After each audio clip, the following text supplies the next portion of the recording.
Hi friends, आज हूँ शेर करीश तमारी साथे राजकोटना प्रख्यात ब्रेड कटका बनावવાની रेसिपी। तो सौथी पहला આપણે चटनी बनावी लईशुं। હવે કઢાઈમાં આપણે 1 ચમચી તેલ લઈ લઈશું। 1 ચમચી તેલ લીધું છે મેં। હવે તેલ થોડું ગરમ થઈ ગયું છે। હવે બધા મસાલો પહેલા અંદર કરીશું આપણે।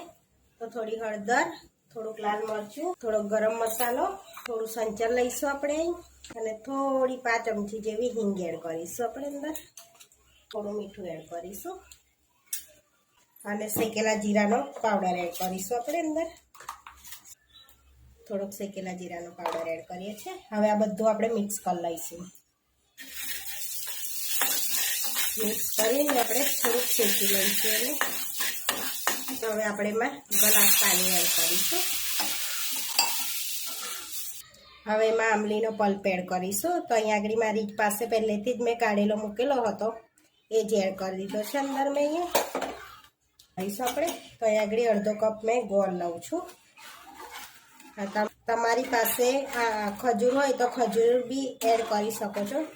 અહીંયા આગળ મેં ગોળનો ઉપયોગ કર્યો છે અને આ ચટણી પાતળી જ હોય છે, આમાં કોર્નફ્લોરની સ્લરી બરી એડ નથી કરવાની।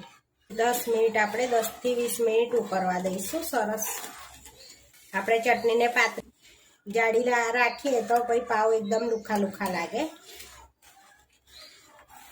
ઉકળે 10 મિનિટ થઈ ગઈ છે। હવે આપણી ચટણી રેડી થઈ ગઈ છે।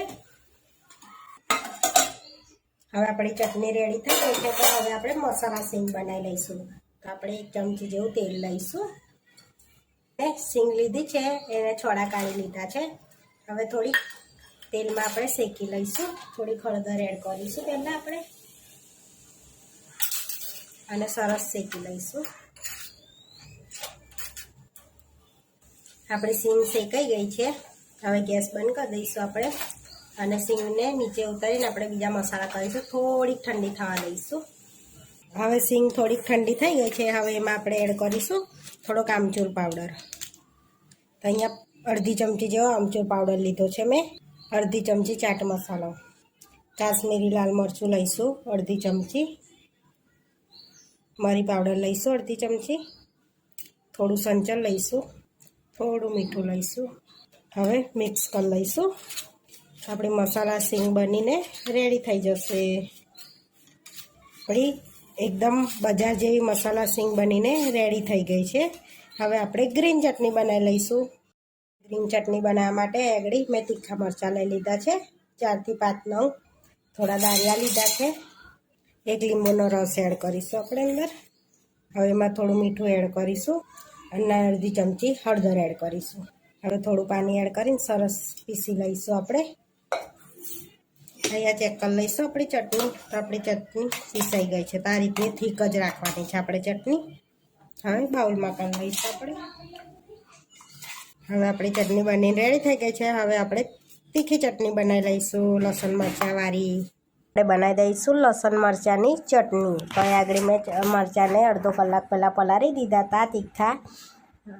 હવે મિક્સરમાં એડ કરી દઈશું। થોડીક લસણની કરી એડ કરીશું, 10 થી 12 લસણની કરી એડ કરીશું।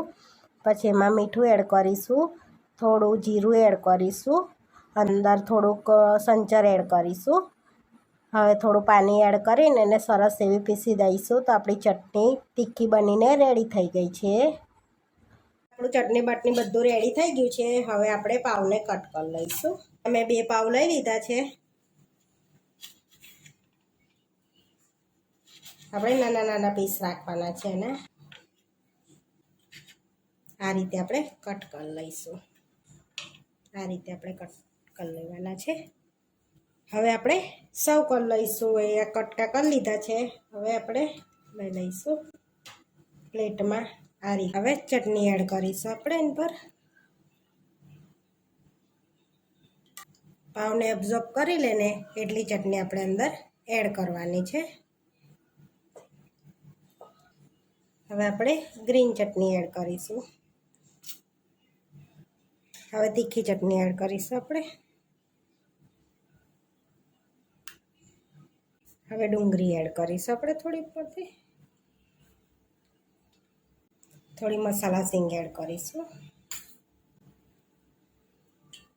હવે સેવ એડ કરીશું આપણે જીની એની પર. ફરી થોડીક આપણે ડુંગળી એડ કરીશું, મસાલા સિંગ એડ કરીશું. હવે થોડાક ધાણા એડ કરી દઈશું આપણે. ચટણી એડ કરીશું હવે ઉપરથી આપણે. આપણા રાજકોટના પ્રખ્યાત બ્રેડ કટકા બનીને રેડી થઈ ગયા છે. આ વિડીયો જોવા માટે મારી ચેનલને સબસ્ક્રાઈબ કરો, લાઈક કરો અને શેર કરો, અને તમે જરૂરથી ટ્રાય કરો. ફરી મળીશું નવા વિડીયોમાં.